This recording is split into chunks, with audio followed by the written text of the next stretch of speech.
السلام علیکم ناظرین، ڈسکور دی ورلڈ میں آپ کو خوش آمدید۔ آج ہم روشنیوں کے شہر کراچی کے بارے میں بتانے والا ہے۔ کراچی سے لے کر کراچی تک ایک بڑا سفر کے بارے میں بتانے والا ہوں۔ دوستو، اگر ویڈیو پسند آئے تو ویڈیو کو لائک ضرور کریں اور دوستوں کے ساتھ بھی شیئر کریں، اور ہمارے یوٹیوب چینل کو بھی سبسکرائب کریں تاکہ ہمارا ہر نئی ویڈیو آپ کو جلد از جلد پہنچ سکے۔ کراچی ماہی گیروں کی بستی سے جدیدت تک کا سفر۔ کراچی شاید دنیا کے ان گنتی کے شہروں میں سے ایک ہے جس کی آبادی ریکارڈ ٹائم میں 100 گنا سے بھی زیادہ بڑھ لی ہے۔ یہ ایک ایسا عالمی ریکارڈ ہے جو کوئی دوسرا شہر آج تک نہیں توڑ سکا۔ کراچی کو دوسرا اعزاز یہ بھی شامل ہے کہ یہ دنیا کا سب سے زیادہ خیرات دینے والا شہر ہے، جس کے سڑکوں پر ہر شخص کو کھانا ملتا ہے اور جہاں غریب بھوکا نہیں سوتا۔ کراچی کو عروس البلاد یعنی شہروں کے دلہن کا خطاب اس لیے ملا کہ یہ ایک زمانے میں شہر کی سڑکیں روزانہ دھلتی تھے۔ کراچی قدرتی بندرگاہ ہے اور قدیم زمانے سے یہ ماہی گیروں کا مرکز رہی ہے۔ اپنی قدامت کے اعتبار سے اس کی قدیم تہذیب کانسی کے زمانے سے تعلق رکھتی ہے۔ کانسی کا زمانہ کوئی 4000 سال پہلے شروع ہوا تھا۔ اس طرح کراچی کے قدیم باشندے دیہات کے استعمال میں مہارت رکھتے تھے۔ کراچی قدیم زمانے ہی سے بحری تجارت کا مرکز تھا۔ اس زمانے میں اس مختلف ناموں سے پکارا گیا۔ کراچی کے بارے ماہرین آثار قدیمہ کا کہنا ہے کہ یہ وادی سندھ کی تہذیب یعنی موہنجودڑو سے بھی زیادہ قدیم ہے۔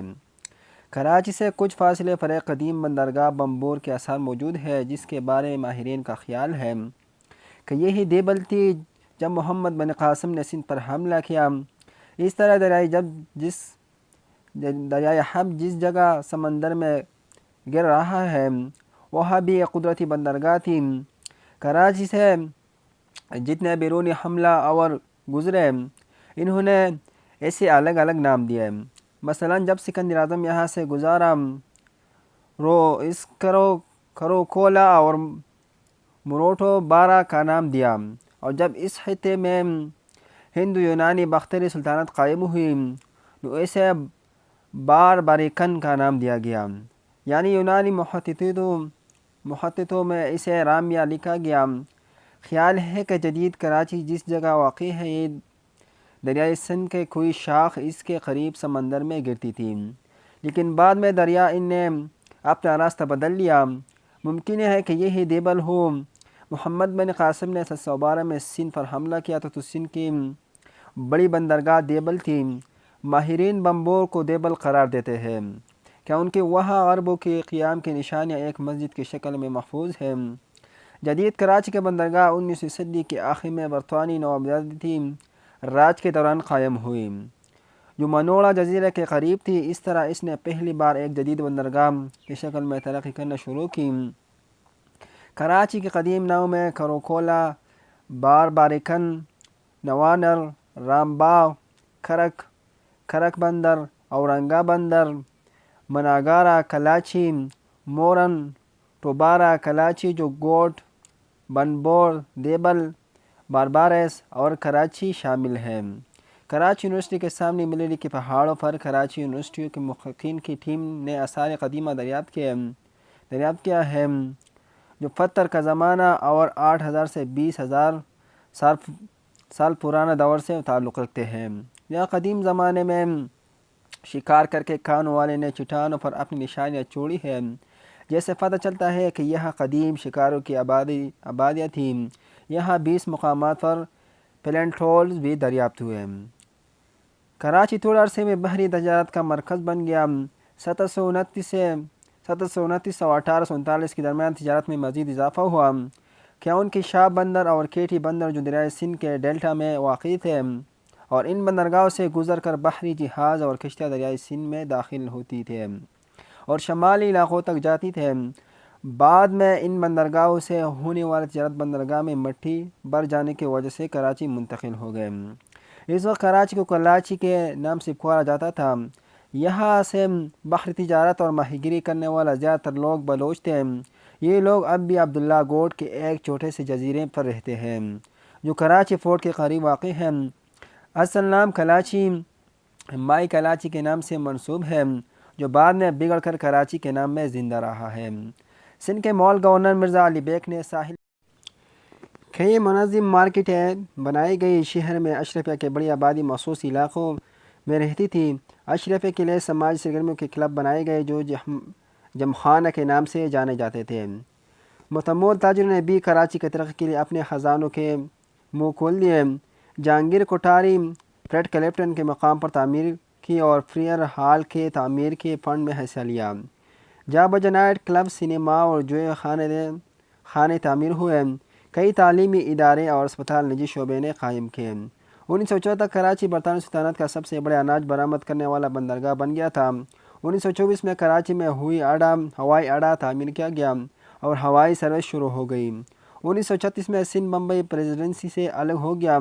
1947 میں جب پاکستان نے آزادی حاصل کی تو کراچی خوبصورت کلاسیکی اور نو آبادیاتی یورپی اسٹائل کے عمارتوں کے ساتھ مکمل طور پر آرام دہ اور پرسکون میٹروپولیٹن شہر بن گیا تھا۔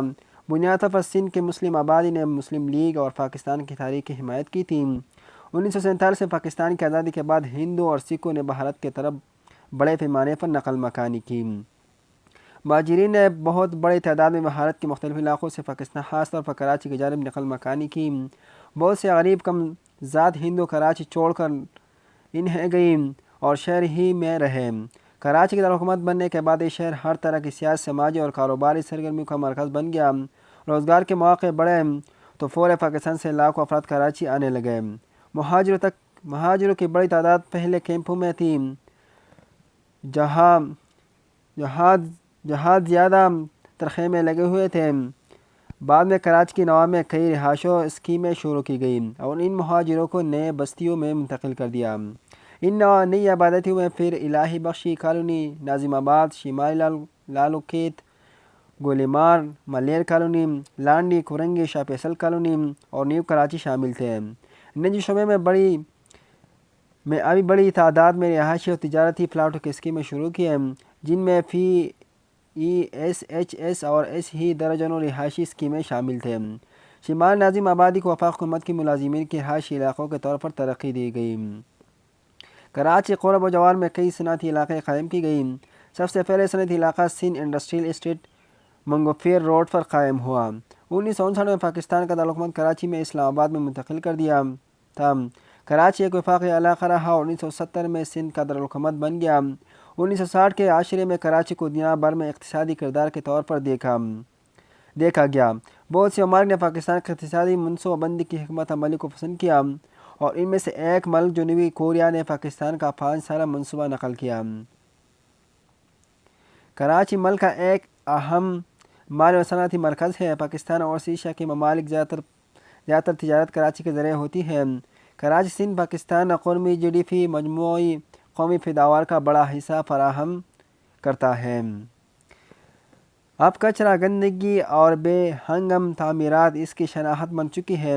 کراچی دنیا کے سب سے بڑے میٹروپولیٹن شہروں میں سے ایک ہے اور حکومت توجہ اور محبت کا منتظر ہے۔ 1924 میں جب کراچی میں پہلا ہوائی اڈا تعمیر ہوا تو اس وقت کراچی کو ایشیا کے پیرس کا خطاب ملا تھا۔ 1947 میں جب پاکستان بنا تو شہر کی آبادی 4 لاکھ تھی اور اس وقت تک شہر کی سڑکیں دلتی تھیں۔ کراچی وفاقی اور صوبائی حکومتوں کی عدم توجہ کے باوجود ترقی کرتا رہا اور ایک زمانے میں اس روشنیوں کے شہر کا خطاب بھی ملا۔ اب کراچی کا عوام منتظر ہے کہ کراچی کب دوبارہ روشنیوں کے شہر کا درجہ حاصل کرتا ہے۔